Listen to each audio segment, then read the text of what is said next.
Ahí está. Bien. Hoy vamos a llevar a cabo la clase del día lunes 4 de octubre, en la que nos corresponde tocar la segunda y última parte del seguro de cesantía. Es nuestro tema de hoy día. Sin embargo, quiero partir hoy revisando con ustedes la pauta de la evaluación que se hizo entre jueves y sábado. ¿Bien? Okay, voy a activar de colocar esta información de la pauta. La pauta está en el aula, ¿ya? Disponible para ustedes, pero aquí la vamos a revisar. Bien. Ya está ya en pantalla, ¿ok? Ahí están las condiciones generales, los puntajes, y empecemos por la primera pregunta. Bueno, la idea es que si hay alguna duda de ustedes respecto a las respuestas, me la planteen para que así podamos efectuar una correcta retroalimentación de lo que era el contenido de esta evaluación, ¿ya? Esta primera pregunta plantea, en términos bastante simples, digamos, ¿ya? Sin leer la pregunta completa, que es una persona que está recibiendo una pensión básica, ¿ya? Okay, de 188.000 pesos, perdón, ella tiene una pensión base autofinanciada, o sea, esta es una persona que cotizó durante su vida laboral, ¿okay? Y se pensionó evidentemente, y recibe una pensión base autofinanciada, o sea, esta es la que generó con los recursos que acumuló en su fondo de pensión, y esta pensión base es de 188.000 pesos. Como esta pensión de 188.000 pesos está por debajo de la pensión máxima de aporte solidario, que es la que aparece ahí, que se aumentaría, ¿ya? Esta persona recibe un aporte previsional solidario de 100.735, ¿ok? Con lo cual, su pensión total es los 188.000 pesos más los 100.735. Entonces dice, ¿a cuánto va a cambiar su pensión total si se aprueba el proyecto de ley, que es el que se menciona ahí, que haría que, a contar de la publicación de la ley, la pensión básica aumentase a 178.958 y el aporte previsional solidario a 520.366, que es lo que dice efectivamente el proyecto de ley. O sea, haciendo los cálculos, usando la formulita que les di a conocer, que era pensión base menos la diferencia, perdón, el cociente entre la pensión base y el aporte previsional solidario, ¿ya? Multiplicado esto por la pensión base, ¿ya? ¿Ya? ¿Ok? Eso da esos valores que están en la letra D, los 332.303 y el 4,7%. La pensión base autofinanciada no va a cambiar, ¿ya? Lo que va a cambiar es exclusivamente el aporte previsional solidario, que va a pasar de 100.735 a un valor que está escrito aquí más abajito, ¿ok? Ahí está la respuesta correcta. Entonces, usando la fórmula de cálculo de la PS, ¿ya? Vamos a tener la pensión básica nueva, 178.958. Estoy revisando esta parte de acá por si acaso, para que la veamos. ¿Okay? Este pedacito que está aquí. ¿Okay? Menos el cociente entonces entre la pensión básica solidaria y el aporte previsional solidario multiplicado por la pensión básica. Y eso va a dar que el aporte previsional solidario va a pasar a 114.303, que sumado a los 188 son los 302.303, pensión total, y si calculamos los 302.303 como porcentaje de aumento respecto a lo que era su pensión total actual, antes del cambio, 288.735, da el aumento de un 4,7%. ¿Ok? Lo que nos lleva a la respuesta B. ¿Ok? ¿Alguna pregunta, muchachos, respecto a esto? ¿No? ¿Cómo anduvieron con esta pregunta?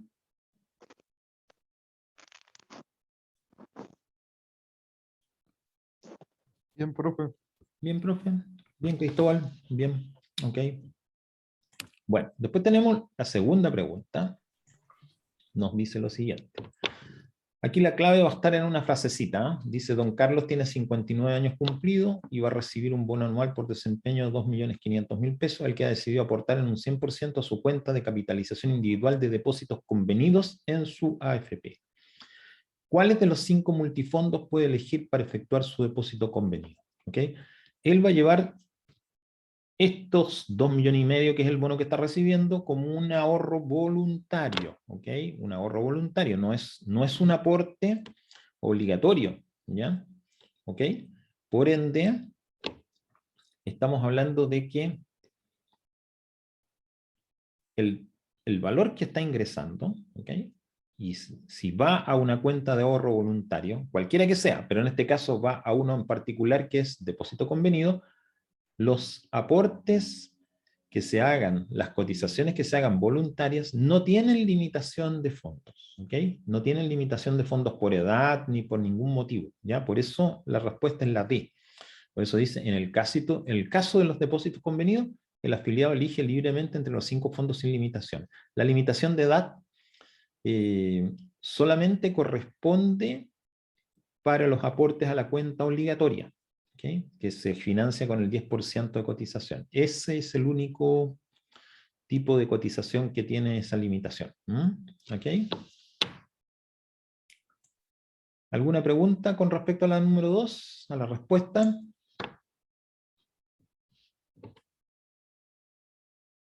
Nada, ok.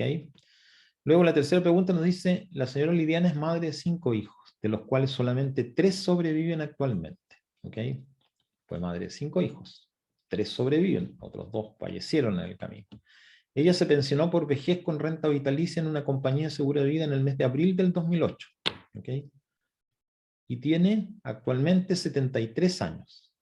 Nunca ha salido de Chile, se informó recién que podía solicitar el bono por hijo y se presentó a hacer el trámite. ¿Cuántos bonos por hijo le corresponden recibir? ¿Okay? El tema es que ella es pensionada antes de la fecha que establece la ley. Dice la ley que para que sea posible beneficiaria de un bono por hijo, la pensión tiene que ser a contar del 1 de julio del 2009. ¿Okay? Cumple con todos los demás requisitos, pero no cumple con este. Por ende, no le corresponde recibir ningún bono por hijo.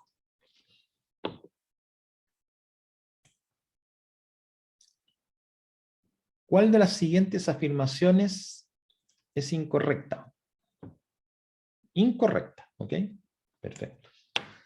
Dice, si me pensiono con una renta vitalicia, pierdo la propiedad de mi saldo de fondo de pensiones. ¿Verdadero? ¿Ya? Voy a seguir con las que son verdaderas. La pensión básica solidaria de invalidez se pierde cuando él o la beneficiaria cumple 65 años. Verdadero, porque ahí tiene que reemplazarla por una pensión básica solidaria de vejez. Las ofertas recibidas desde el sistema de consulta y ofertas de monto de pensión no son vinculantes, es decir, el afiliado que desea pensionarse no está obligado a aceptarlas. Verdadera. Las cotizaciones voluntarias, aquí está la respuesta que es incorrecta. Las cotizaciones voluntarias y los depósitos de ahorro previsional voluntario efectuados usando el régimen B tienen como incentivo tributario una bonificación de cargo fiscal de 15% de lo cotizado con un tope anual de 6 UTM. Esta bonificación de cargo fiscal de un 15% de lo cotizado con tope es del régimen A. Por ende, la letra B es la que corresponde. La número 5 dice, una empresa contrata 3 trabajadores, se dan los datos de estos trabajadores, ¿okay? En términos de edades, remuneraciones, ¿okay? Meses cotizados, ¿okay? Porque son los requisitos que exige el subsidio mensual, ¿ya? De trabajadores jóvenes, que es lo que estamos viendo acá. Jorge tiene 30 años, está por debajo de los 35 años, remuneración de 450, está por debajo de lo que se le exige, que son 505.000 pesos, ¿okay? Y tiene 12 meses cotizados, se le exige que sean 24, o sea, Jorge tiene todo, Ernesto tiene edad, tiene remuneración, es su primer contrato de trabajo, no hay problema. María tiene 36 años, aquí ya estamos en un problema. Supera los 35 años que se exigen. Remuneración mensual de 500.000 pesos mensuales, ¿ok? No es un problema la remuneración, ¿ya? ¿Ok? ¿Ok? Entonces, aquí hay un error que dice remuneración de 500 superior a 1,5, que son 505, digo, hay un error, pero en realidad el tema es de que ella tiene la edad, ¿ya? No le permite el cumplimiento, ¿ya? Entonces estamos hablando de que son dos personas, cada uno recibe mensualmente, o sea, por cada uno de ellos la empresa recibe mensualmente 16,50, o sea, en total 33.700, ¿ya? ¿Ok? Camila tiene 28 años y percibe una pensión autofinanciada de invalidez de 67.000 pesos. ¿Okay? ¿Okay? Pertenece al 60% más vulnerable de la población, no es imponente ni recibe pensión de CAPREDENA o de IPRECA. Como titular o beneficiario de pensión de sobrevivencia, nunca residió fuera de Chile. Dice, le corresponde el derecho a solicitar un aporte previsional solidario de invalidez. ¿Cuál es el monto que recibirá una vez que se autorice? ¿Okay? Si cumple con todo, ¿ya? Este aporte previsional solidario de invalidez es la diferencia entre una pensión básica de invalidez, que son 164.356, y la que percibe, que son 67.000 pesos. ¿Okay? Por ende, la que va a recibir como aporte son 97.356, que corresponde a la letra D. 7. ¿Cuál de las siguientes afirmaciones es correcta? ¿Okay? El bono de reconocimiento se transfiere en dinero a la cuenta individual de capitalización obligatoria del afiliado cuando cumple la edad legal para pensionarse, o es declarado inválido, o fallece. Eso es correcto. Estas otras tienen que ser incorrectas, entonces. La cuota mortuaria que se tiene derecho ante el fallecimiento de un afiliado a la AFP es de 15 UF y es financiada por el SIS. No, es financiada con la cuenta obligatoria de la persona. Se pueden hacer hasta 24 retiros mensuales desde la cuenta de ahorro voluntario. Son 24 retiros anuales. ¿No? Al fallecimiento de un pensionado de CAPREDENA, la viuda tiene derecho a una pensión de Montepío igual al 70% de la pensión de retiro que percibía el imponente pensionado. Es el 100%. ¿Okay? La 8. La señora Juanita fallece a los 44 años siendo afiliada de una AFP. Su promedio actualizado de remuneraciones imponibles a los 10 años anteriores a su fallecimiento es de 674.000 pesos, deja como sobreviviente a su cónyuge de 50 años, beneficiario de una pensión de invalidez, y un hijo común de 14 años de edad. ¿Qué monto tendrán las pensiones de sobrevivencia del cónyuge y del hijo? ¿Okay? Lo primero que hay que hacer es calcular la pensión de referencia, que es un 70% del ingreso base o la pensión autofinanciada. O sea, eso nos da 471.800. Nos vamos a la tabla. ¿Okay? El cónyuge viudo, ¿okay? En este caso, como tiene hijos con derecho, 50% de la pensión de referencia. ¿Okay? Ahí están los 235.900. Y la pensión del hijo, 15% de la pensión de referencia, que hace que los 471.800 multiplicado por el 15%, los 770, la letra B. Un afiliado, dice la pregunta 9, al momento de pensionarse puede optar por 4 modalidades de pensión. ¿Cuál de las presentadas a continuación no es posible efectuarla? ¿Ok? ¿Cuál no es posible efectuarla? Contratar una renta vitalicia garantizada, sí se puede hacer. ¿Okay? Contratar un retiro programado en una AFP distinta a la que mantenía el saldo de pensiones, se puede hacer. ¿Okay? La letra D, contratar una renta vitalicia simple, diferida con una compañía de seguros de vida, y tomar un retiro programado por los primeros 4 años, tampoco es problema. Pero esta sí, mire. Dice, contratar una renta vitalicia con una compañía de seguro de vida por un 40% del saldo del fondo de pensión acumulado y tomar un retiro por el 60%. ¿Okay? Ahí tomó lo que dice una combinación, renta vitalicia 40, 60 retiro programado. Pero después dice pasar el 100% retiro programado al cabo de 5 años. ¿Por qué no se puede? Porque la parte que tomó como renta vitalicia es irrevocable. Por ende, nunca va a poder cambiar su renta vitalicia por un retiro programado en el futuro. Eso es imposible de hacer. Y la pregunta número 10, la última, dice que don Fernando es afiliado a una AFP, tiene 52 años, la comisión médica determinó que presenta una pérdida de capacidad de trabajo un 60%, su remuneración imponible promedio en los últimos 10 años, actualizada, 400.000 pesos. ¿Qué tenemos que hacer? ¿Okay? Primero ver si es parcial o total. Como es más del 50, pero menos de 2/3, el 60%, es parcial. De acuerdo a esto, entonces la pensión de invalidez va a ser el 50% de su ingreso base. Su ingreso base son 400.000 pesos, por ende, ahí hay un error, dice 40%, pero es 50%, ¿ya? Por eso la pensión es de 200.000 pesos, ¿ok? ¿Ok? Estamos, entonces. Preguntas, muchachos, ¿alguna inquietud respecto a la prueba que hicieron?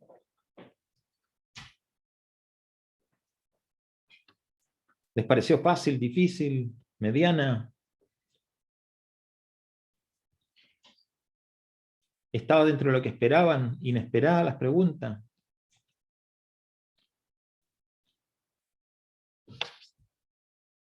Tengo algo en el chat que vamos a ver.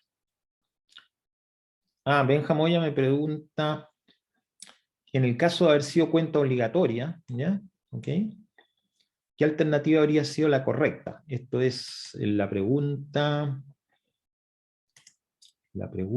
número 2, ¿ok? Si hubiese sido así, como tenía 59 años, ¿ok?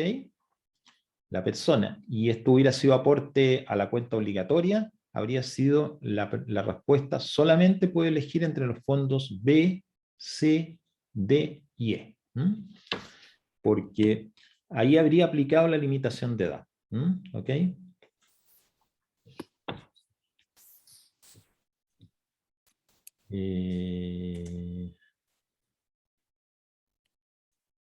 A ver, veamos un poco, veamos. Valentina me dice que de mediana dificultad. Isidora me dice, a mí me fue pésimo, pero fue más mi culpa que nada. ¿En qué sentido fue tu culpa, Isidora? Para poder entender un poco qué cuota, si tengo alguna cuota de responsabilidad yo también. ¿Cuál fue tu culpa, digamos? ¿A qué te atribuyes tú que fue?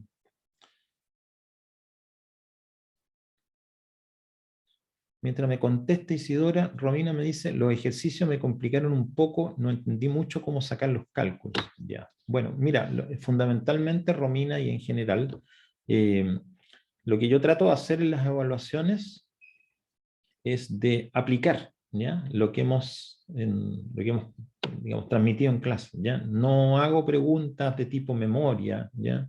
Ni aprenderse una fórmula, ni nada, sino que enfrentarse a casos y tratar de solucionarlo, ¿ya? Esta va a ser la tónica de lo que tengamos de aquí para adelante. O sea, en general, digamos, cuando vayamos viendo las dos distintas evaluaciones que nos faltan, ¿ya? ¿Ok? Ya, Isidora dice, estudié otras materias más que estas, la vi difícil y me rendí. Bueno, eh, no sé mucho qué decir, o sea, en realidad ahí es un tema un poco personal, ¿ya? Pero lo que tenemos, la única manera que podamos solucionar esto, ahora que ustedes me conocen la mano un poco y ya se dan cuenta, ¿ya? También veo aquí el caso de Romina, que dice, no entendí mucho cómo sacar los cálculos, ¿no? Tenemos que aprovechar que pasamos estos temas en clase, vemos algunos ejercicios en clase, ¿ya? Yo por eso les ofrezco la ayudantía para que ustedes me pregunten, ¿ya? Tengan la oportunidad de preguntarme si algo no lo entienden bien y veamos un caso práctico, ¿ya? Y, y además el correo mío está abierto siempre para que me hagan ese tipo de consulta. O sea, les insisto que aquí, mira, la primera cosa es mucho ánimo porque solamente nos hemos jugado el 35% de la nota. Nos queda todavía un 65%, así que todo se puede ¿cómo se llama? Devolver. No se olviden que también después tenemos una prueba recuperativa que también permite borrar la nota más mala, aunque es una evaluación que es de tipo acumulativo, ¿ya? Pero permite eliminar una nota que se sacó, digamos, en malas condiciones, ¿ya? Lo importante es que ya conociendo el tipo de pregunta, el tipo de actividad, de actividad evaluativa que vamos a tener en el futuro, ustedes, en lo que sigue, ¿ya?, de este curso, tomen el ritmo, ¿ya?, para que de esa manera no vayan a tener ningún problema al final. ¿Ok? Vamos a dejar el chat a un lado, ¿ok? Voy a borrar esto. Entonces, yo les ofrezco toda mi ayuda para que en general no enfrenten problemas desconocidos. Esa es la idea, ¿ya? Bueno, como les decía, hoy día tenemos que ver la segunda parte del seguro de cesantía, ¿okay? El seguro de cesantía es una materia que tiene en general un poco menos de dificultad que lo que era el tema pensiones, donde hay muchos temas distintos, ¿ya? Pensiones de vejez, pensiones de invalidez, pensiones de sobrevivencia, pensiones anticipadas, renta vitalicia, retiro programado, una cantidad enorme de cosas, más los ahorros voluntarios, los depósitos convenidos, los regímenes A, B, o sea, hay mucho tema, ¿ya? El seguro de cesantía es bastante más focalizado. Aquí el tema es, mira, yo perdí el trabajo, lo perdí por esta causa, y enfrento dos alternativas que son la cuenta individual y la cuenta solidaria, ¿ya? Y las puedo usar en determinadas condiciones, tengo que tener ciertos requisitos, ¿ya? Y en base a eso puedo retirar, ¿okay? Eso fue básicamente lo que vimos en la clase anterior, ¿ya? Hoy día yo voy a partir recordando uno de los temas que vimos un poco al final, por eso lo voy a recordar y lo vamos a refrescar. Luego vamos a seguir con los temas faltantes y espero que haya tiempo como para resolver un caso, ¿ya? Que traigo y que está en el aula, ¿ya? Está sin la solución la vamos a poner inmediatamente hayamos terminado la clase, ¿ya? ¿Alguna pregunta o algún comentario antes de partir con la clase propiamente tal?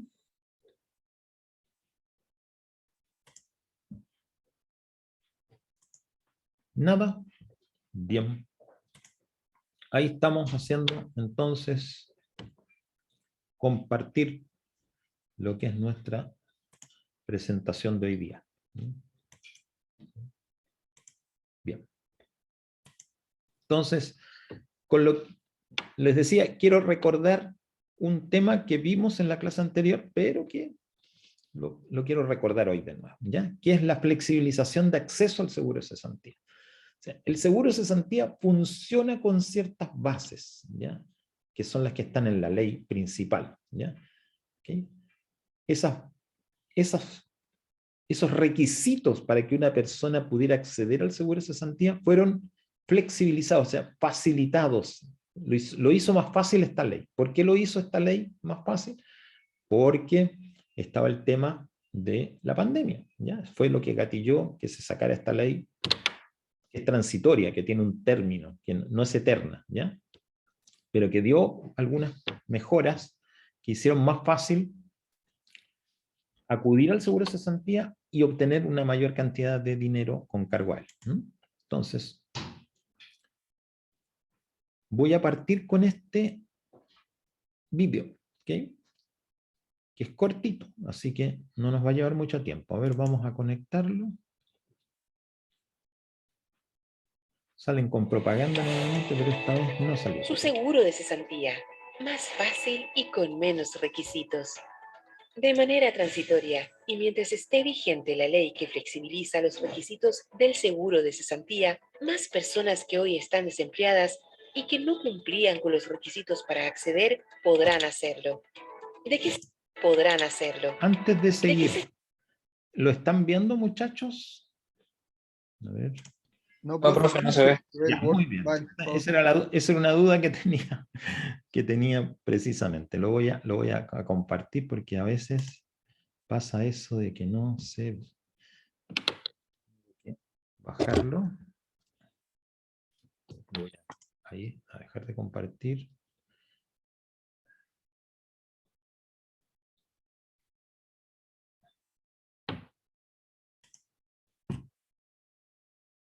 Inmediatamente aparezca, le vamos a hacer el...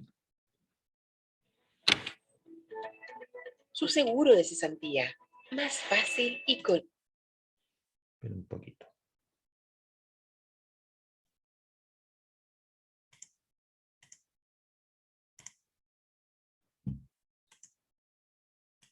Ahora sí que va a ser posible. menos requisitos. De manera transitoria, y mientras esté vigente la ley que flexibiliza los requisitos del seguro de cesantía, más personas que hoy están desempleadas y que no cumplían con los requisitos para acceder podrán hacerlo. ¿De qué se tratan los beneficios de esta ley? Aumenta el monto de cada giro, los que ahora se calculan en base al promedio de su remuneración de los últimos 3 meses. Se mantiene el primer giro de un 70% y desde el segundo se calcula con el 55% hasta el quinto. Acceso automático al Fondo de Cesantía Solidario. Siempre que cumpla con las condiciones de término de relación laboral y su cuenta individual no alcance para cubrir los pagos del seguro de cesantía. Para este fondo se contemplan 5 giros, para contrato plazo fijo e indefinido, siempre que los pagos estén dentro de la vigencia de la ley. En tanto, se aumentan los ingresos teniendo como tope máximo 652.956 pesos y mínimo 225.000 pesos para trabajadores de jornada completa. Para jornadas parciales se realiza un cálculo proporcional.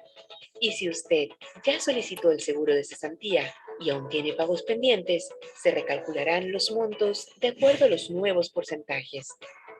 Esta normativa también favorece a los trabajadores que estén con suspensión laboral bajo la Ley de Protección del Empleo, pues se incrementan los montos al igual que en el seguro de cesantía. Y por último, si no cumplen con los requisitos y está cesante, puede acceder al retiro total de la cuenta individual. Ahora veamos, ¿cuáles son los requisitos? Para acceder al seguro de cesantía, debe tener al menos 3 cotizaciones seguidas antes del término de su relación laboral o 6 cotizaciones mensuales durante los últimos 12 meses. Las 2 últimas deben ser continuas y con el mismo empleador. Para cobrarlo, debe tener finiquito o documento que acredite el término de la relación laboral. Y si usted está cesante, alguna vez cotizó en AFC, pero no cumple con estos requisitos, puede solicitar el retiro total de su saldo sin necesidad de tener un documento de término de relación laboral. Para acceder a esta opción, solo debe tener saldo, estar cesante y no tener cotizaciones, al menos en los últimos 2 meses previos a la solicitud. ¿Dónde se realiza el trámite para acceder al seguro de cesantía o al retiro total de saldo? Ingrese en la sucursal virtual de afc.cl con su root y clave única o su clave de acceso AFC. El sistema le mostrará su saldo y validará si cumple con los requisitos para optar al cobro de su seguro de cesantía o al retiro total de saldo de la cuenta individual. Siga los pasos que se le indiquen en la página. En 4 días le informaremos si su solicitud fue aprobada o rechazada, además del calendario y monto de sus pagos. Lo invitamos a revisar www.afc.cl, su seguro de cesantía, más fácil y con menos requisitos.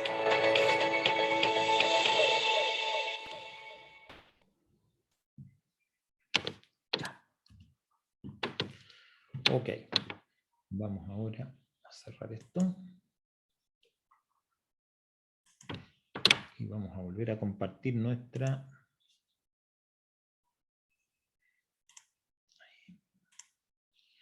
presentación. Ok, bueno, ¿qué es lo que nos decía básicamente este vídeo?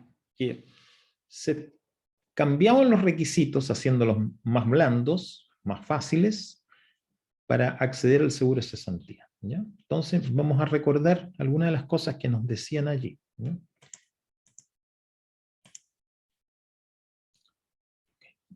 Primero que nada, okay, la ley originalmente salió en agosto del 2020, ¿ya? Y está prorrogada hasta el 6 de octubre, o sea, teóricamente termina esta semana. Si es que no la prorrogan, ¿okay? Cosa que no he tenido información que lo haya sido. Por ende, es una ley transitoria, ¿okay? Momentáneamente, hasta cierto momento, que sería hasta el 6 de octubre, cambia los requisitos para acceder al seguro de cesantía. ¿Okay? Y también mejora las prestaciones. ¿Okay? Es más fácil acceder y mejoran las prestaciones que hay. Y esto es importante, que posibilita un retiro total del saldo de la cuenta individual, cosa que no existía, ¿ya? ¿Okay? Esto también se puede hacer. ¿Cuáles son las flexibilizaciones? Primero, que solamente exige 3 cotizaciones continuas antes del finiquito. 3 cotizaciones continuas, nada más. ¿Okay? O, si no tiene las 3 cotizaciones continuas, le piden 6 en los últimos 12 meses. ¿Okay?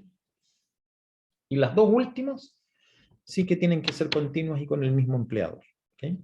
Esto es bastante más fácil que lo que se pide digamos, sin esta ley de flexibilización, ¿ya? Donde habían 6 cotizaciones o 12 cotizaciones. ¿Okay? Era bastante distinto. ¿Okay? Entonces, en ese sentido flexibiliza el acceso, ¿ya? Exige menos, los requisitos son más fáciles. ¿Okay? Y desde el punto de vista de las prestaciones, primero, calcula en base al promedio de la remuneración imponible los últimos 3 meses, el monto de cada giro. En condiciones no flexibilizadas son 6 meses. ¿Okay? Y ahí tienen la tabla, que esa tabla permite sacar más dinero, no en el primer giro, sino en los siguientes. ¿Okay? Esta tabla son los giros desde la cuenta individual. ¿Ya? El primero de 70 es igual, no se flexibilizó, pero los siguientes, ¿ya? Ahí es donde aparece mejor. Aparece secto superior, recuerden, porque aquí se pueden hacer hasta 13 giros desde la cuenta individual. ¿Ya? Desde el uso del fondo solidario, primero tiene la condición de que iguala la tabla tanto a los de contrato indefinido como a los que tienen contrato plazo fijo o por obra o faena, ¿ya? Cosa que es diferente sin aplicar esta ley de flexibilización, ¿ya? Y aquí se ve la tabla, tiene valores superiores y valores inferiores que permiten extraer más dinero. ¿Okay? El valor superior es más alto, el valor inferior también es más alto. ¿Okay? Y aparece la posibilidad de hacer un sexto o un séptimo pago en la medida que tengamos este tema de que la tasa de desempleo esté siendo mayor que el promedio de los últimos meses. ¿Okay? Por ende, por un lado, los requisitos son más fáciles. Por otro lado, los giros mejoran en sentido que me toman remuneraciones más recientes exclusivamente. Solo hay una tabla de retiro para efectos de tipo de contrato y tanto desde el punto de vista del retiro de la cuenta individual como el retiro de la cuenta solidaria, se puede sacar más rápido dinero, ¿okay? Porque los parámetros utilizados son más favorables para el trabajador. ¿Okay? Y además existe esta posibilidad de un retiro total de la cuenta individual, que lo que pide es, mire, si usted no cumple con los requisitos, ¿okay? Estos son más fáciles, simplemente. No me traiga un finiquito, ¿ok? ¿Okay? No me traiga un finiquito. Solamente dígame, está cesante, no está cotizando, ¿ok? No tiene cotizaciones en los últimos 2 meses previo a la solicitud, ¿ok? Y tiene saldo. O sea, si voy a retirar de la SIC es porque tengo saldo, ¿ya? Y en el fondo lo único que me piden es no tener cotizaciones en los últimos 2 meses, previo a la solicitud, ¿ok?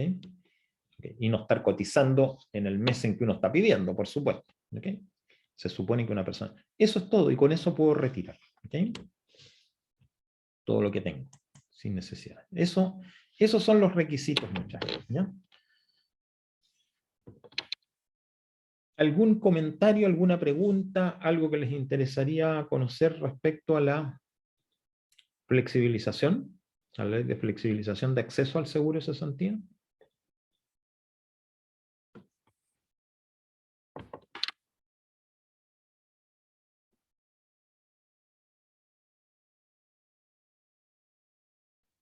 ¿No? ¿Nada les ha llamado la atención o algo que no se haya entendido bien?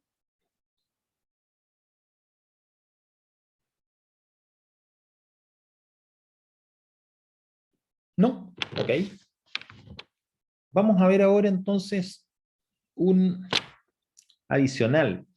Este también es una ley que se sacó con motivo de la pandemia, ¿ya? La ley 21.227, que se denomina genéricamente Ley de Protección al Empleo. ¿Okay?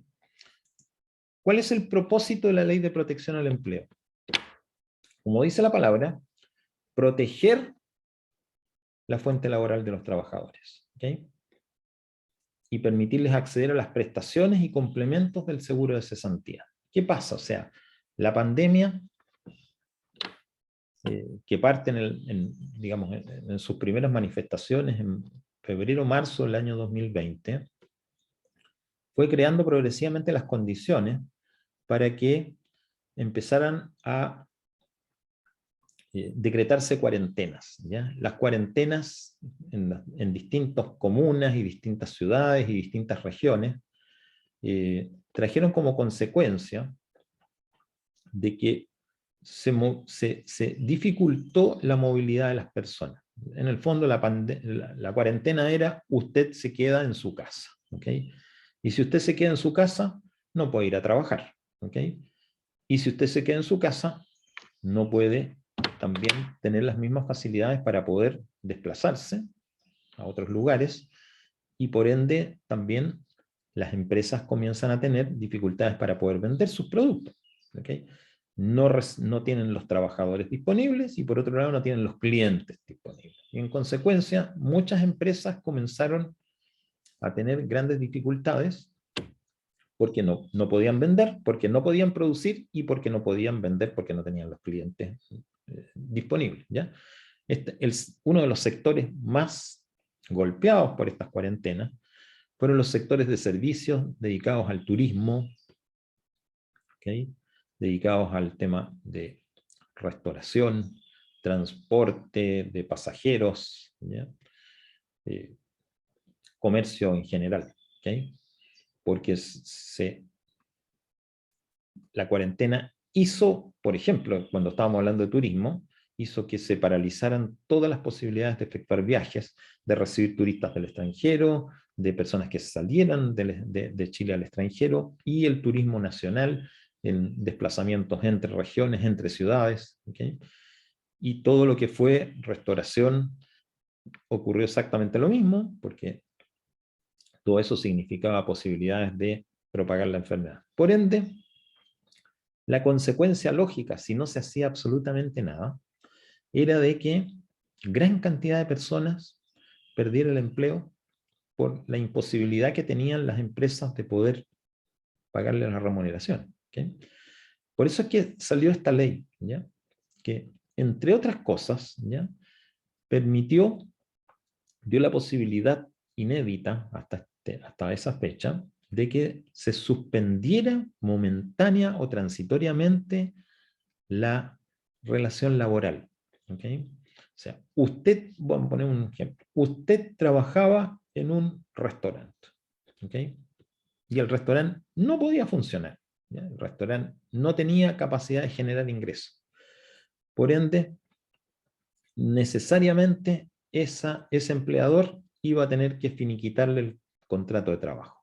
¿Okay? Y si esto se prolongaba en el tiempo, lo más probable es que ese restaurante terminara desapareciendo, ¿ya? Yendo a la quiebra, porque no tenía para pagar sus compromisos. ¿Okay? Entonces, ¿cuál fue una solución que se dio? Que usted, que tenía un contrato de trabajo con ese restaurante, en vez de que este dueño le finiquitara el contrato, le pudiera suspender ese contrato de trabajo por un tiempo, ¿ya? Sin que necesariamente hubiera un finiquito, sin que necesariamente hubiera un despido.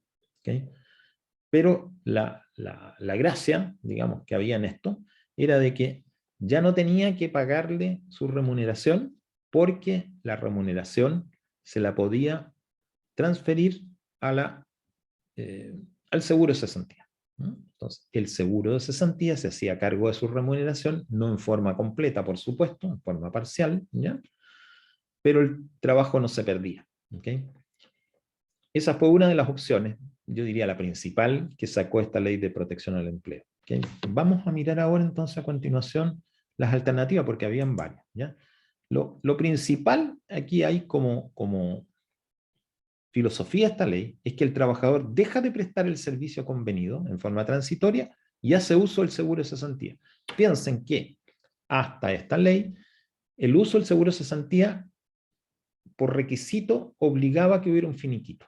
Es decir, me tenían que despedir para que yo pudiera usar esos fondos. Aquí lo que se hizo es, no necesariamente lo tienen que despedir para que pueda hacer los fondos. ¿Okay? Entonces, el empleador, ¿ya? Por su parte, suspende el pago total o parcial de remuneraciones, depende de la modalidad que ya vamos a ver, pero la ley le dice, siga pagando las cotizaciones por los ingresos del contrato suspendido. O sea, de todas maneras el empleador tenía una obligación a través de esta ley, que era mantenerse pagando las cotizaciones de pensiones, de salud, ¿ok? Y de aporte al seguro de cesantía. Muy importante sobre todo el mantener las cotizaciones de salud, porque si no las personas quedaban completamente desprotegidas de protegerse ante eventos adversos en la salud que eran bastante probables por el hecho que estaba en medio de una pandemia. Bien. ¿Cuáles son las opciones que dio esta ley de protección al empleo? Una opción se llamó la suspensión del contrato de trabajo, que es la que estábamos comentando recién. ¿Ok? Mirémoslo un poco. La suspensión del contrato de trabajo, ¿ok? Por acto de autoridad, ¿ya? Es decir, por un decreto del gobierno a través del Ministerio de Salud, ¿ya? Que impedía que las personas pudieran ir a trabajar. ¿Okay? Entonces, aquí opera cuando la autoridad pública, el gobierno, ordena paralizar total o parcialmente actividades producto de las restricciones sanitarias a través del COVID-19. No nos olvidemos que, por ejemplo, los gimnasios estaban impedidos de funcionar. ¿Okay? No lo podían hacer. Además, la gente no iba a ir. ¿Okay? Pero era más que eso. No se podía funcionar. Entonces, un acto de autoridad, un decreto público, ¿ya? Un decreto de gobierno, ordenó paralizar actividades. ¿Okay? Eso significa que esa empresa no tiene como absolutamente nada de ingresos puede generar. ¿Okay? Esta ley de suspensión del contrato de trabajo por acto de autoridad rige también hasta el 6 de octubre. ¿Okay? Pero ¿qué es lo que permitió? Permitió que los trabajadores, ¿ya?, de estas empresas suspendidas por esta razón puedan acceder a un porcentaje de su remuneración a través del seguro de cesantía. ¿Okay? Si no hay saldo en la cuenta individual, financian sus pagos con cargo al fondo de cesantía solidario. ¿Okay? Y los trabajadores que estén suspendidos por estos actos de autoridad pueden acceder hasta un máximo de 19 pagos del seguro de cesantía con cargo al fondo de cesantía solidario. ¿Okay? Es bastante larga la posibilidad. Entonces, ¿cómo operaba este sistema? La empresa que estaba con sus actividades suspendidas, ¿okay?, tenía que hacer esta solicitud al seguro de cesantía, a la institución, a la AFC, indicando la nómina de trabajadores que estaban suspendidos. Y automáticamente estos trabajadores comenzaban a poder hacer uso del seguro de cesantía como un sustituto de su ingreso de remuneración. ¿Okay? La otra opción de suspensión del contrato de trabajo fue por pacto de mutuo acuerdo. O sea, o era un acto de autoridad o era un pacto de mutuo acuerdo. ¿Qué se entendía con un pacto de mutuo acuerdo? Que empleadores que vieran que sus actividades estaban siendo afectadas a causa de las restricciones sanitarias, ¿okay? ¿Okay? Podían pactar la suspensión temporal con sus trabajadores, ya sea en una forma individual, o sea, trabajador por trabajador, o en forma colectiva, un grupo de trabajadores, ¿ya? ¿Okay? Estos son casos en los cuales no había un acto de autoridad, ¿ya? Pero la empresa igual estaba en malas condiciones de poder seguir funcionando. ¿Okay? Esta ley también siguió vigente hasta el 6 de, digamos, está vigente hasta el 6 de octubre del 2021, o sea, los pactos de mutuo acuerdo. ¿Okay? También permite acceder a un porcentaje de la remuneración a través del seguro de cesantía. También permite que si no hay saldo en la cuenta individual, financie los pagos con cargo al fondo de cesantía solidario. ¿Okay? Y en este caso, el acceso es hasta 7 pagos del seguro de cesantía, con cargo al fondo de cesantía solidaria. 19 en el caso de una autoautoridad, 7 en el caso de un pacto de mutuo acuerdo. ¿Okay? A ver,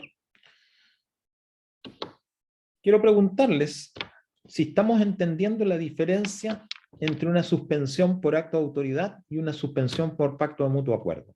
¿Ya? Hago la pregunta. ¿Ya? Hago la pregunta para que ustedes me contesten. ¿Ya? Vamos a ver si entendieron esto. ¿Qué diferencia hay entre una suspensión por acto de autoridad y una suspensión por pacto de mutuo acuerdo?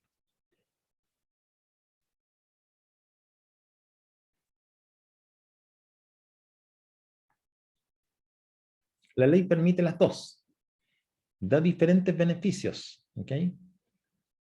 Pero ¿cómo puedo diferenciar entre una y otra? ¿Qué me permitiría decir,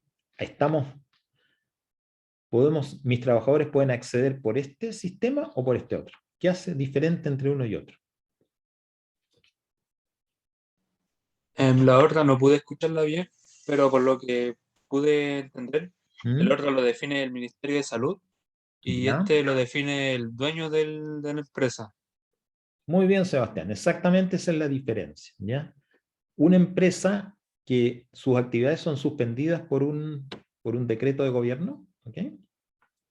Está claramente en el caso de uno, ¿ya? Que es por acto de autoridad. La autoridad decretó que esa empresa no puede funcionar, ¿ok? Por ende, el empleador puede reportar que está en ese caso al seguro de cesantía y sus trabajadores entran por esa modalidad, ¿ya? El segundo caso es, como tú dices bien, una decisión de la empresa, ¿ok? Que somete ¿cómo se llama? A consideración de sus trabajadores y estos trabajadores apoyan. En el fondo es como que tú estás trabajando en una empresa y te llega un correo, ¿ok? Que dice, mira, la empresa te ofrece suspender momentáneamente el contrato de trabajo por 6 meses, por decir una cosa, ¿ok? ¿Ok? Y estas son las condiciones. Te vas a poder adherir al seguro de cesantía. Tú estás en condiciones de negarte, ¿ok? O estás en condiciones de aceptarlo, ¿ok? Y esto puede ser, cuando dicen individual o colectivo, debe ser que lo haces tú como persona únicamente con tu empleador, o, por ejemplo, lo hace un sindicato completo con todos sus adherentes con el empleador. ¿Sí? Pero la segunda condición exige que haya acuerdo, por eso se llama pacto de mutuo acuerdo. O sea, si el trabajador no quiere hacerlo, ¿ok? O el sindicato no quiere hacerlo, el empleador no lo puede imponer, ¿ya? Y como no hay acto de autoridad, porque si no habría usado la primera fórmula, como no hay acto de autoridad, no puede suspender el contrato de trabajo. Ahora la pregunta es, si la empresa me está pidiendo esto, ¿no será que la empresa está en dificultades? ¿Ok? ¿Okay? Esa es una pregunta que el trabajador o el sindicato tiene que hacerse, ¿ya? Y un poco, digamos, considerar. Si la empresa está pidiendo suspender el contrato de trabajo, lo que puede ocurrir probablemente es que la empresa no esté obteniendo ingresos como para poder pagarme las remuneraciones, en cuyo caso, si yo no acepto este pacto, puede existir la posibilidad que simplemente me tenga que finiquitar el contrato, ¿ya? Y termine en la misma condición, yendo al seguro de cesantía, ¿ok? Pero sin posibilidad de volver. En cambio, si hay suspensión del contrato de trabajo por 6 meses, como es el ejemplo, al séptimo mes me tendría que reintegrar, ¿ya? Por supuesto, ¿ya? Que no existe ninguna garantía que al séptimo mes me reintegre. A lo mejor al séptimo mes la empresa ya también está muerta y igual me va a tener que finiquitar, ¿ok? Pero al menos gané 6 meses posibles, ¿ok? ¿Estamos? Esa es la diferencia. Así que muy bien la respuesta que me diste, Sebastián, y ese era precisamente el caso, ¿ya? ¿Ok? Tomar en cuenta que esas son las diferencias y en cuanto a los beneficios también, ¿eh? Porque el acto de autoridad permitía hasta 19 giros del Fondo Solidario y en el caso de la suspensión por mutuo acuerdo, solamente 7 pagos desde el Fondo de Cesantía Solidaria, ¿ya? ¿Ok? Esta es la, llamemos así, la opción 1, ¿ya? Esta suspensión tiene requisitos, ¿ok? No es simple así, simplemente sin nada, ¿ok? Primer requisito obvio es que la persona tiene que estar afiliada al seguro de cesantía. ¿Quién en una empresa que esté trabajando podría no acceder a esta suspensión del contrato de trabajo? Porque no cumple con este requisito. Estamos hablando de trabajadores de la empresa, ¿ya? Supongamos, el restaurante X tiene trabajadores, ¿ok? Y cuando llega el momento de que me ofrecen, ¿okay? Digamos, le ofrecen a las personas suspender el contrato de trabajo por efectos de mutuo acuerdo, ¿okay? Hay una persona que no puede hacerlo. ¿Okay? ¿Cuál sería el motivo? De acuerdo a este requisito, o sea, una persona que no está afiliada al seguro de cesantía. Básicamente hay dos, ¿eh? Hay dos posibilidades. Pero díganme una, por lo menos. Yo digo la segunda. No está afiliado al seguro de cesantía. Es trabajador de la empresa, pero no está afiliado al seguro de cesantía, por ende no le podemos suspender el contrato de trabajo. Lo vamos a tener necesariamente que finiquitar. ¿Qué persona podría estar en este caso?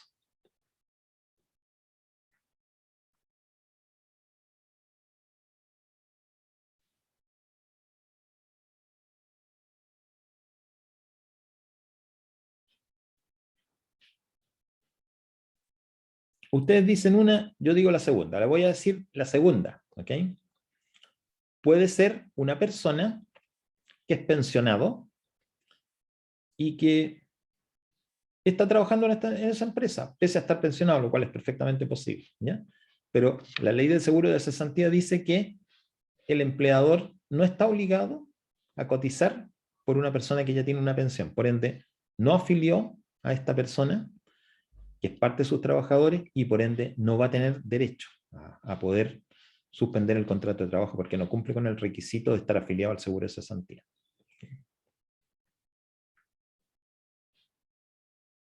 ¿Qué otro tipo de personas podría caer en esto de no cumple con el requisito, pese a ser trabajador de la empresa?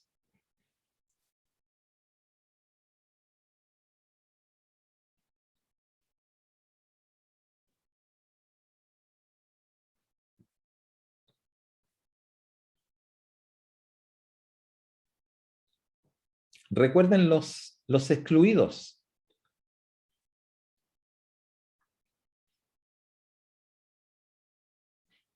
¿Quiénes estaban excluidos? A ver. Me dieron una respuesta en el chat. A ver. Un trabajador informal, ya. Pero no es el caso, Juan, porque... Marco, Juan. No es el caso porque estamos hablando de personas que son trabajadores de este restaurante. O sea, son trabajadores formales, ¿ya? Es cierto que un informal no está, pero en el ejemplo no sería posible. Pues estamos hablando que los trabajadores de este restaurante, que están contratados por el restaurante, el empleador les ofrece el pacto, ¿ya? El pacto de suspensión, y a algunas personas, ¿ya?, no se los puede aplicar porque no cumplen con los requisitos de estar afiliados al seguro de cesantía. Entonces, uno de estos trabajadores era pensionado, ¿ya? Entró como pensionado y el dueño del restaurante, el empleador, no lo afilió al seguro de cesantía porque no estaba obligado, ¿ya?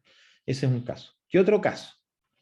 Miren, por favor, miren un poquito la lista de exclusiones y vamos a encontrar con dos casos más que aplican perfectamente acá. Yo mencioné uno, hay dos más.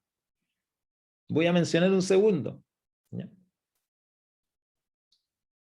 Si alguno de estos trabajadores es menor de 18 años, tiene un contrato que está, contrato de trabajo de menor de 18 años que está autorizado por los padres, tampoco, por ser menor de 18 años, no tiene cobertura por el seguro de cesantía.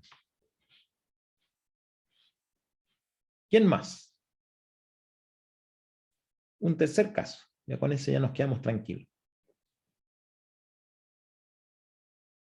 Miren las exclusiones.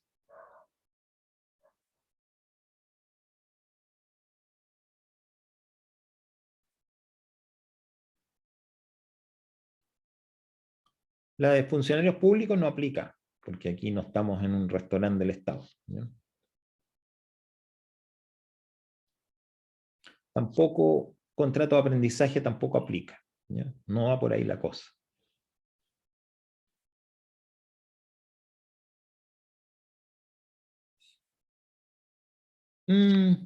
Benja, no, porque estamos hablando de que el requisito que no se cumple es que no está afiliado al seguro de cesantía, ¿ya? Tú dices que no tiene cotización en los últimos 2 meses, no correspondería, porque el tema es que no está afiliado, ¿ya? O sea, nunca ha cotizado, ¿ya?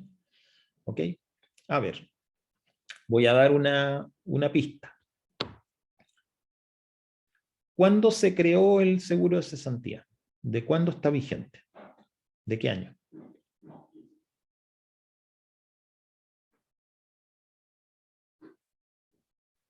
¿De qué año está vigente el seguro de cesantía? Desde el año 2001. 2002 en realidad, Valentina. ¿Ok? Pero está cerquita. ¿Ok? Ya, perfecto. ¿Ok? ¿Y qué pasaba con las personas que en el 2002, cuando se creó, estaban trabajando ya? Ya estaban ya trabajando. ¿Ok? Todos los que estaban trabajando antes de que se promulgara la ley del seguro de cesantía. ¿Estaban en el seguro de cesantía? Trabajadores que estaban desempeñando funciones laborales antes de la promulgación de la ley, el 2002. ¿Estaban afiliados al seguro?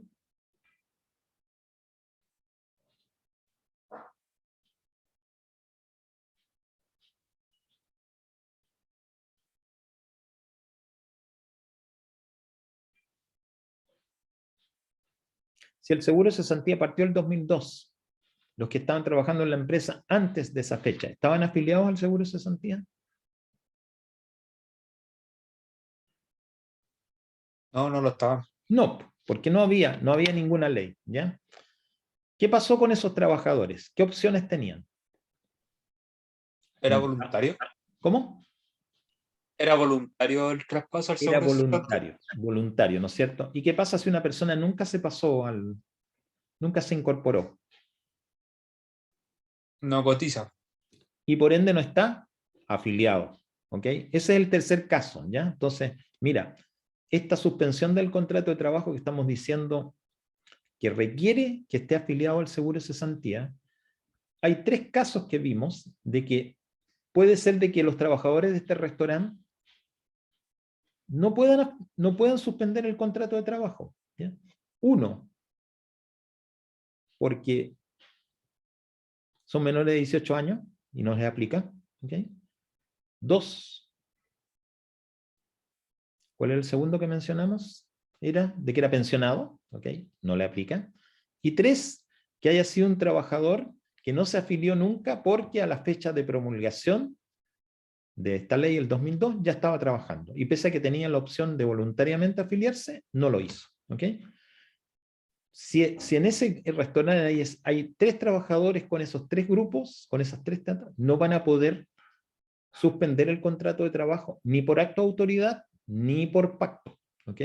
Porque no son afiliados al seguro de cesantía. Y si no son afiliados al seguro de cesantía, no los puedo yo llevar a suspender su trabajo y empezar a recibir los beneficios del seguro porque no forman parte de él, ¿ya? Entonces, tenía este problema, ¿ya? Los requisitos. Yo creo que era bastante lógico, ¿ok? Otro requisito dice que cumpliera con una de las siguientes condiciones. Además de estar afiliado, una de las siguientes condiciones, ¿ok? 3 cotizaciones continuas en los últimos 3 meses, ¿ok? Anteriores al acto de autoridad, ¿ok? Si el acto de autoridad se hacía en en el mes de abril del 2020, tenía que tener 3 cotizaciones continuas, o sea, marzo, febrero, enero, febrero y marzo cotizando. ¿Okay?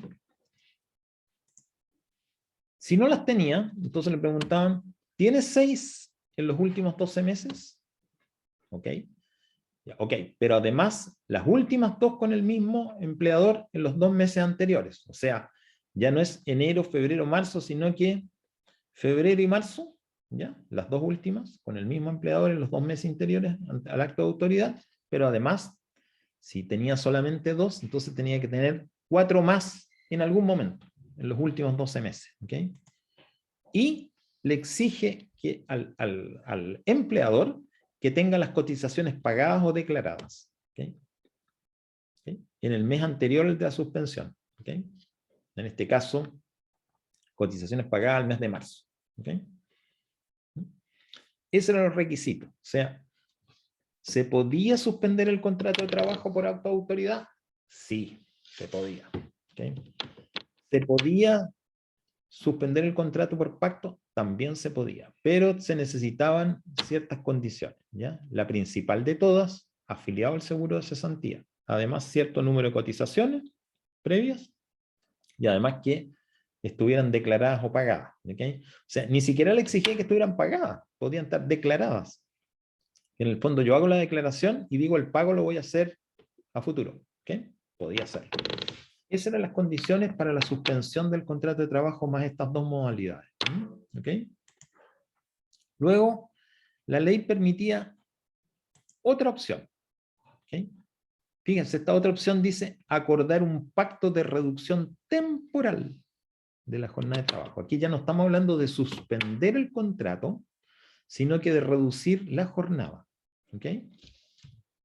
Veamos cómo operaba esto. Primero que nada es un acuerdo, por eso habla de pacto. Se acuerda entre empleador y trabajador de manera individual o colectiva, o sea, un trabajador con su empleador o un conjunto de trabajadores con su empleador, reducir hasta el 50% de la valoración de la jornada de trabajo. ¿Okay? Pregunta para ustedes, ¿qué propósito tiene reducir la jornada laboral en este medio ambiente en el cual hay una pandemia con problemas de movilización, ¿ya? De desplazamiento de personas desde sus hogares hacia los lugares de trabajo, suspensión de actividades, etc. ¿Cuál es el propósito de reducir la jornada de trabajo en un porcentaje?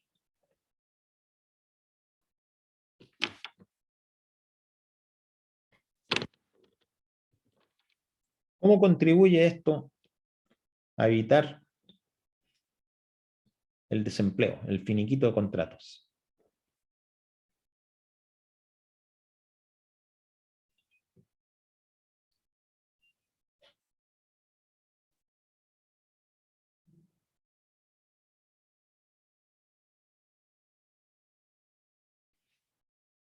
A ver, muchachos,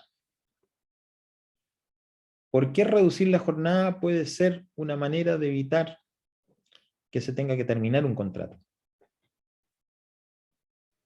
¿Les pagarían menos? Por supuesto, exactamente. La reducción de la jornada de trabajo significa que, por ejemplo, si nos ponemos de acuerdo y te digo, mira, el restaurante ya prácticamente no está funcionando. ¿Okay? ¿Qué tal si reducimos la jornada de trabajo a la mitad? O sea, en vez de las horas diarias que vienen, en vez de las 9 horas diarias, ven solamente 4:30. ¿Okay? ¿Okay? Eso significa entonces que yo también puedo reducir como empleador la remuneración. ¿Okay? Y de esa manera puedo bajar mi carga financiera, que no la estoy pudiendo lograr. Pero al trabajador le está diciendo, pero mira, usted, el hecho que reduzca la jornada de trabajo a la mitad, le da la posibilidad que la mitad que deja de percibir con su empleador pueda, al menos una parte, percibirla a través de el seguro de cesantía. Ese fue el objeto de la reducción de trabajo, hasta el 50%. ¿Okay? Entonces, lo que dice es que el empleador va a pagar remuneración y cotizaciones de acuerdo a la jornada pactada. ¿Okay? Recuerden que en el caso anterior de la suspensión del contrato de trabajo, dejaba de pagar la remuneración completa, pero tenía que seguir pagando las cotizaciones previsionales completas. ¿Ok? Aquí lo que le está diciendo es, paga remuneración y cotizaciones en proporción a la jornada pactada. ¿Ok? Si la bajó a la mitad de remuneraciones y cotiza por esa mitad de remuneraciones. ¿Ok? Pero el trabajador puede recibir complemento de remuneración, ¿ok? Es decir, por la parte perdida, con cargo al seguro de cesantía de hasta un 25% promedio de las remuneraciones de los últimos 3 meses. ¿Ok? O sea, compensa también una parte, no completo, ¿no? Este pacto de reducción de la jornada laboral no le permite al trabajador sostener la misma remuneración que antes. Va a tener una pérdida, pero no va a perder el trabajo, si eso es lo importante tener en cuenta acá. ¿Okay? Y el complemento de remuneraciones, que va a pagar el seguro de cesantía, se puede hacer con cargo a la cuenta individual y, si se agota, al seguro solidario. ¿Okay? Eso sí, tiene que el complemento máximo mensual que puede obtener son 225.000 pesos. No hay más. Aunque el 25% sea más, son 225.000 pesos el máximo. ¿Okay? Y mantiene todos los beneficios que son como aguinaldos, bonos y asignaciones esporádicas se mantienen. ¿Ya? O sea, eso no se pierde. ¿Cuáles son los requisitos ahora? ¿Okay? Afiliado al seguro de cesantía, de nuevo, para reducir el pacto de jornada laboral, no podía ser un pensionado que estuviera trabajando, no podía ser un menor de 18 años que estuviera trabajando, no podía ser una persona que nunca se incorporó al seguro de cesantía y que estaba trabajando. Estos quedaban afuera. ¿Okay? Ahora, si este trabajador al que se le pide aceptar que reduzca la jornada laboral tiene contrato indefinido, tenía que acreditar 10 cotizaciones mensuales con el mismo empleador, continuo o discontinuo. Y si era plazo fijo, 5 cotizaciones mensuales continuo o discontinuo. Pero, ok.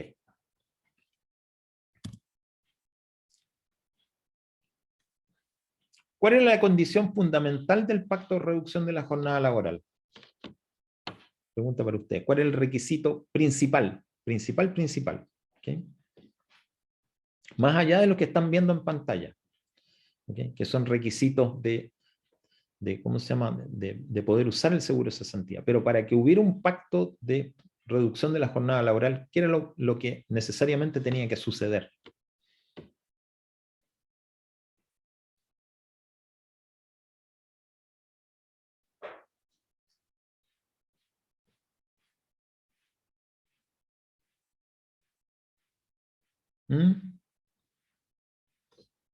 A ver, ¿qué me viene aquí por el chat? Cristóbal Barro, la reducción de los ingresos, ¿ya? Ok, ese era como el medio, el gatillante, ¿ya? Pero el mutuo acuerdo, muy bien, Javier Ramírez, eso exactamente, muy bien. O sea, si no había mutuo acuerdo, si no había pacto, no había nada. ¿Okay? Ahora, si nos ponemos de acuerdo, veamos los requisitos que tiene que tener usted para acceder al seguro de cesantía. ¿Okay? Pero efectivamente, muy bien, Javiera, ese es el punto principal de un pacto de reducción de la jornada laboral, que haya acuerdo, mutuo acuerdo. ¿Okay? Muy bien. Vamos a volver de esta parte entonces, porque ya vimos esa segunda opción. ¿Ok? Y ahora veamos una tercera opción, ¿ya? Que es un pacto de reducción, perdón, es un pacto de suspensión laboral, pero bajo una ley complementaria que se llama de crianza protegida. ¿Okay? Veamos en qué consiste. Es un pacto, nuevamente un acuerdo de suspensión laboral, pero bajo esta ley especial. ¿Okay? Esta es otra ley, ¿ya? ¿Okay? Se llama así, crianza protegida. ¿Okay? ¿Qué es lo que permite esta ley? Acogerse a la ley de protección de empleo, o sea, a estas suspensiones, ¿ya? A madres, padres y cuidadores afiliados al seguro de cesantía, ¿ya? Madres, padres y cuidadores que estén afiliados, ¿okay? Pero que tengan a su cuidado personal niños nacidos a contar de enero del 2013, ¿okay? Y que no estén haciendo uso de un permiso postnatal parental, ¿ya? La condición es que el colegio, el jardín, la sala cuna donde está inscrito esté cerrado por la pandemia. ¿Okay? Entonces, ¿cuál es la condición? estos padres o cuidadores, ¿ya? Que cuidadores puede ser cuando no hay madre ni padre, o sea, puede ser un hermano, puede ser un tío, puede ser un abuelo, ¿okay? Que tenga a su cuidado estos niños que no pueden ir al colegio, ni al jardín, o a la sala cuna. No pueden ir porque están cerrados temporalmente. ¿Okay? Entonces, bueno, ¿quién los cuida? En el fondo está diciendo la ley. ¿Ya? Usted no puede cuidarlos, no puede dejarlos solos, ¿ya? No los puede mandar a un jardín infantil porque está cerrado. ¿Okay? Entonces, lo que dice es, acójase a la ley de protección del empleo. ¿Okay? Ese es un poco lo que está diciendo esta ley. ¿Ya? Y también simultáneamente dice que se puede extender el permiso postnatal cuando estos padres están haciendo uso de esta licencia médica y el término ocurre mientras dura el estado de excepción de catástrofe, ¿okay? A través del, ¿okay? ¿Okay? El primer caso que mencionamos es cuando están cerrados los establecimientos donde los padres o cuidadores llevan a los niños, es que no están haciendo uso del permiso postnatal parental. ¿Okay? ¿Okay? El segundo caso es que están haciendo uso, pero termina y resulta que estamos con estado de excepción y en consecuencia estos padres ya no podrían ir a trabajar si los niños no los pueden llevar a un establecimiento de cuidado. ¿Okay? Entonces, estas condiciones son las que dan origen a poder estos madres, padres o cuidadores acogerse a esta ley de protección al empleo. ¿Okay? Y esta ley también está vigente hasta el 6 de octubre. ¿Cuáles son los beneficios que le daba esta ley? ¿Okay? Primero es acogerse a la suspensión laboral de la ley de protección al empleo. ¿Okay? O sea, la persona dejaba momentáneamente, transitoriamente, de tener ¿cómo se llama? Su contrato con el empleador, que el empleador pagase las remuneraciones y él se acogía a los beneficios del seguro de cesantía. ¿Okay? Puede, en consecuencia, si suspende por esta ley, continuar recibiendo un porcentaje de su remuneración a través del seguro, parte con un 70% en el primer giro, decrece hasta el 55% en el quinto, y desde el sexto en adelante un 50 o un 45% dependiendo del fondo de financiamiento, si es cuenta individual o fondo solidario. ¿Okay? Puede extender el permiso postnatal parental, que estaba en la segunda situación. Recuerden que se le terminaba el permiso parental, postnatal. ¿Okay? Y entonces podía acceder a estos beneficios, lo puede extender por 30 días y lo puede renovar por 2 veces más. ¿Okay? ¿Cuáles son los requisitos a poder participar de los beneficios de esta ley? Que esté afiliado al seguro de cesantía y cumpla con los requisitos de la ley de protección al empleo, ¿okay? Que tienen que ver con las cotizaciones, básicamente. ¿Okay? La otra, en el primer caso, sala cuna, jardín o colegio, donde esté el menor inscrito, cerrado por la pandemia.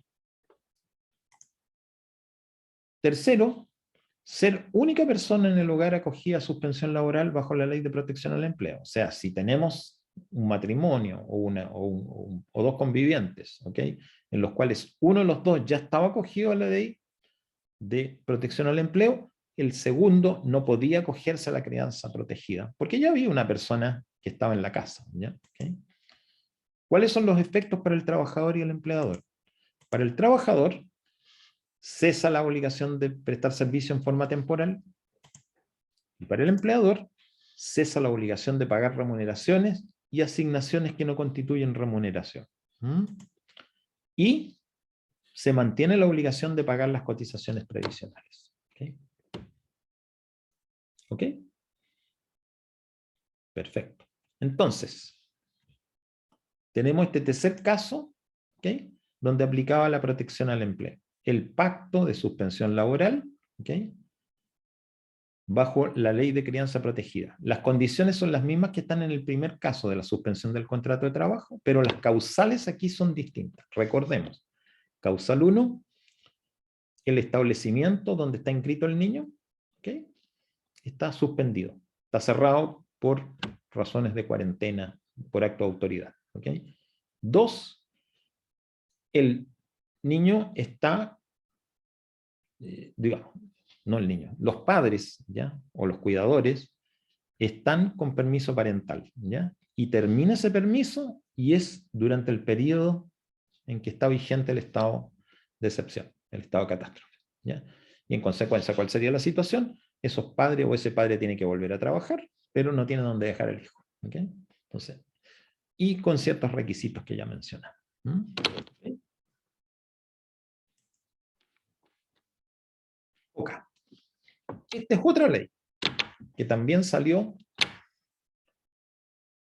con motivo de la pandemia, aunque no es tan directamente relacionado con el caso de la emergencia de salud, pero también cambió una condición. Esta dice que incorpora a trabajadores de casa particular al seguro de cesantía. ¿Okay?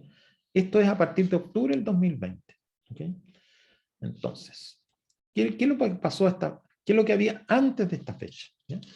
Trabajadores de casa particular.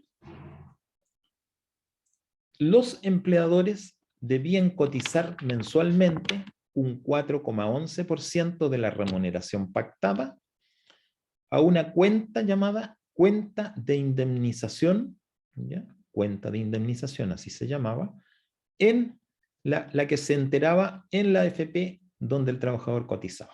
¿Okay? O si no cotizaba en una AFP, en la AFP que eligiera. Entonces, ¿cuál era el propósito de que este dinero que se iba juntando en esta cuenta de indemnización, cuál era el propósito? Que en el caso que el trabajador de casa particular finiquitar el contrato a todo evento, ya sea por motivos del empleador o por motivos del mismo trabajador, él podía ir con ese finiquito, ir y sacar el dinero de esa cuenta de indemnización. ¿Okay? Era como una especie de seguro de cesantía, pero sin relación con el seguro de cesantía propiamente tal. ¿Okay? Bueno, ¿qué es lo que sucedió a partir del 1 de octubre del 2020? ¿Ya? Los trabajadores de casa particular fueron incorporados al seguro de cesantía, ¿okay? Sin perder completamente el aporte a la cuenta de indemnización. Lo que sí ocurrió es de que ese 4,11% que el empleador tenía la obligación de cotizar mes a mes, se abrió en dos. Entonces, un 3% se destinó a financiar el seguro de cesantía del trabajador de casa particular y el 1,11% se mantiene de cotización a esa cuenta de indemnización. En consecuencia, el trabajador de casa particular a contar de esta fecha tiene las dos vías abiertas. ¿Okay? Si se le finiquita el contrato, en cualquiera de los casos, ¿ya? Va a poder hacer uso del seguro de cesantía y simultáneamente puede retirar los fondos que tiene acumulado en su cuenta de indemnización. Tiene esas dos opciones. Antes solamente tenía una. Entonces, una cosa que pueden hacer ellos es que le traspasen a su solicitud, que le traspasen fondos desde la cuenta de indemnización de la AFP al seguro de cesantía. ¿A dónde iría? A la cuenta individual, obviamente, del trabajador. ¿Okay? Es una opción. ¿Okay? Y ya lo dimos, se financia redistribuyendo el 4,11 que se pagaba, ¿okay? Y reasigna el 3%, de lo cual 2,2 va a la cuenta individual, 0,8 al fondo solidario, ¿ya? Y el 1,11 restante lo deja a esta cuenta de indemnización permanente. ¿Okay? Con esto, este trabajador de casa particular ahora tiene acceso a girar retiros desde su cuenta individual y el fondo solidario.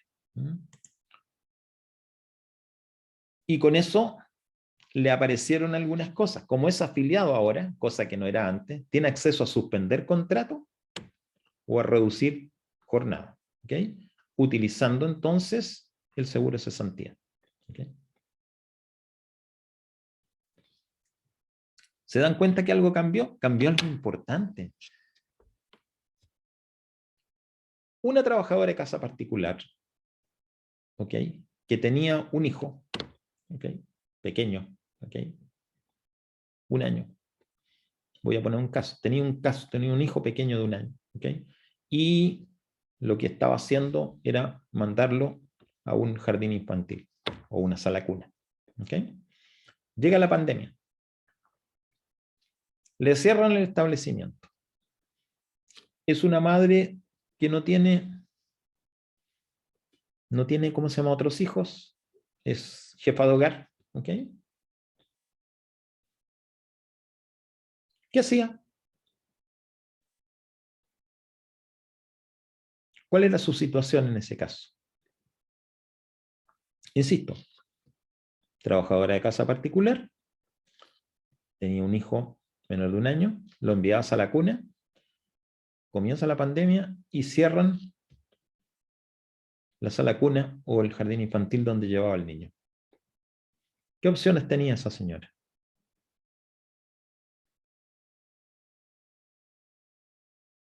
Estamos hablando de abril 2020, ¿eh? ¿Qué opciones tenía?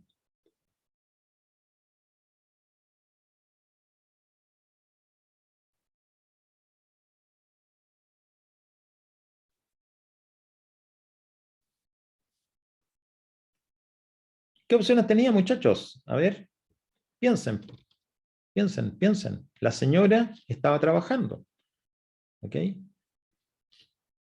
Trabajaba como asesora del hogar en otro domicilio. Y obviamente el pequeñito lo pasaba a dejar a una sala cuna, ¿ok? Pero esa sala cuna dejó de funcionar por efecto de la pandemia. ¿En qué situación se encontraba? ¿Qué es lo que hacía?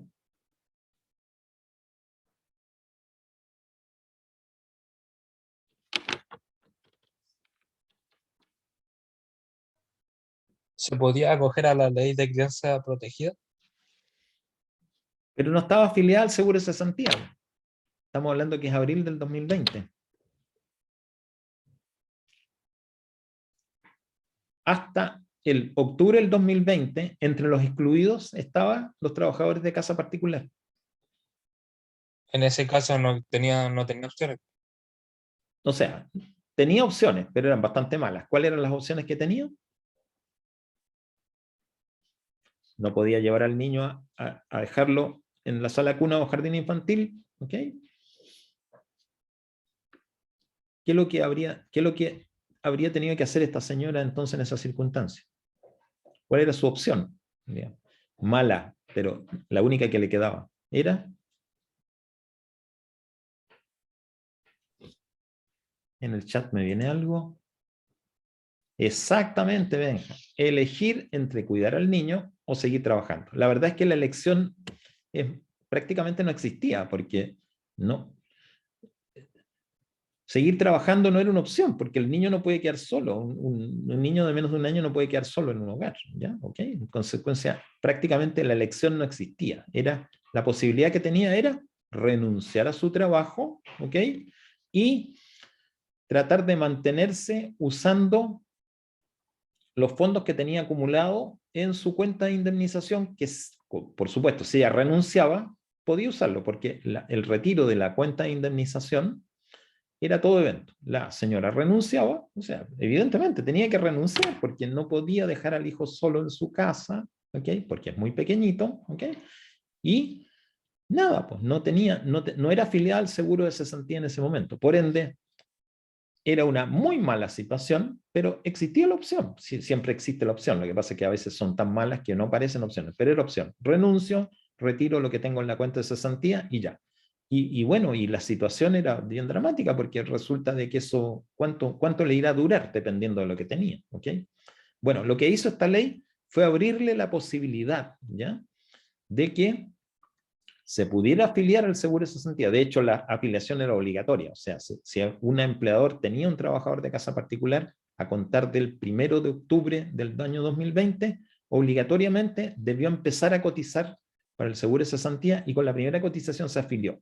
Entonces, cambió completamente la situación. Si este evento a la señora se le da en esa fecha, ella siempre tenía la opción de renunciar a su trabajo y obtener fondos de lo que tenía acumulado en su cuenta de indemnización, pero ahora sí tenía la opción de adherirse al pacto de suspensión laboral. ¿Ok?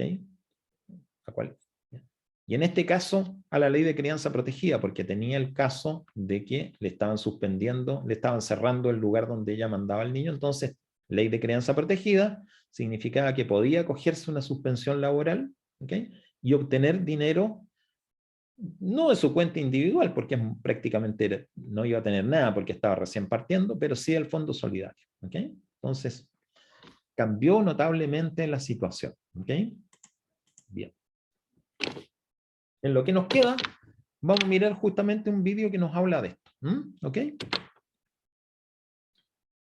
Después del video, vamos a ¿cómo se llama? A irnos a recreo, pero veamos esto primero. Obviamente lo tengo que echar a andar y intentar ahora el poder, ¿cómo se llama? Hacer que me aparezca. Aquí.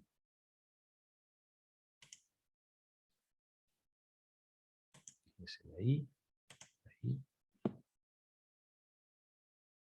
Extra, invierte en Coca-Cola, la compañía de Te bebidas apareció no con alcohólicas. propaganda. Okay. A partir del 1 de octubre, los trabajadores y trabajadoras Si no de lo casa ven, me avisan particular por el chat, por son favor. parte del seguro de cesantía. ¿Cuáles son los beneficios en caso de desempleo? Acceso al seguro de cesantía, que se compone por los fondos de la cuenta individual de cesantía y el fondo de cesantía solidario. Giros que parten del 70% de su última remuneración, informada por la AFP, los que van decreciendo en los meses siguientes. En caso que los recursos de su cuenta individual sean insuficientes, podría complementar sus recursos accediendo a los 5 giros con cargo al fondo de cesantía solidario. El empleador puede acogerse a la suspensión de contrato o reducción de jornada de trabajo contemplados en la Ley de Protección del Empleo. Cada trabajador tendrá su cuenta individual de cesantía en AFC, donde acumulará fondos a partir del pago de cotizaciones que haga su empleador. ¿Cuándo se pagan las cotizaciones? El empleador debe pagar las cotizaciones en www.previred.com hasta el día 13 de cada mes. Entonces, ¿ya puedo solicitar el seguro? Sí, los trabajadores y trabajadoras de casa particular pueden solicitar el seguro de cesantía siempre que cumplan con los requisitos. ¿Cuáles son estos requisitos? 3 cotizaciones continuas inmediatamente anteriores a la solicitud o 6 cotizaciones mensuales continuas o discontinuas en los últimos 12 meses, siempre y cuando las últimas 2 hayan sido continuas y con el mismo empleador. Contar con finiquito o documento de término de relación laboral, válido a partir del mes de octubre de 2020. Si no tengo fondos en la cuenta individual, ¿cómo lo hago? Para tener el mínimo de cotizaciones requeridas en caso de quedar cesante, hay 2 opciones. Esperar a que se acumule el mínimo de las 3 cotizaciones mensuales exigidas o traspasar fondos desde su cuenta de ahorro de indemnización en la AFP, CAI, a su cuenta individual de cesantía en AFC, SIC. ¿Dónde se realiza el traspaso? En www.afc.cl. ¿Debo traspasar todos mis fondos? No, solo lo necesario para cumplir con el mínimo exigido para hacer uso del seguro de cesantía si usted queda desempleado. ¿Los trabajadores y trabajadoras de casa particular que están jubilados pero siguen trabajando también son parte del seguro? Sí, la ley también los incluye y sus empleadores deben seguir pagando sus cotizaciones en AFC y AFP. ¿Es obligación cotizar en el seguro de cesantía o es opcional? Sí, a partir del 1 de octubre de 2020, todos los trabajadores de casa particular quedan automáticamente afiliados al seguro de cesantía, pudiendo optar a sus beneficios en caso de desempleo. Para informarse, conocer los requisitos y realizar la solicitud de su seguro de cesantía, ingrese a www.afc.cl.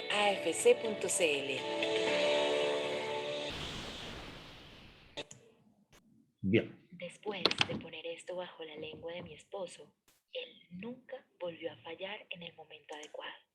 Hola, mi nombre es Ángela. Y de aquí Quedó a solo dando 60 vuelta. segundos voy a revelar algo que pondrá fin.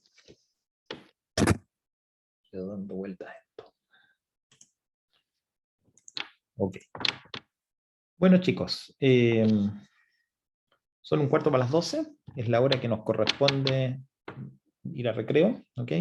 En la segunda parte nos quedan algunos temitas que vamos a tratar de pasarlos rápido, ¿ok? Que tienen que ver básicamente con la administración del seguro. O sea, vamos a ver la institución que administra el sistema y algunas cosas muy generales respecto a los instrumentos, digamos, las funciones que tiene que cumplir, el tema de la morosidad, ¿ya? Cómo se trata, y el tema de los instrumentos de inversión para que los fondos rentabilicen, ¿ya? Y espero que podamos ver el caso a continuación, ¿ya? Así que nos volvemos a ver a las 12, vamos a dejar terminada ahí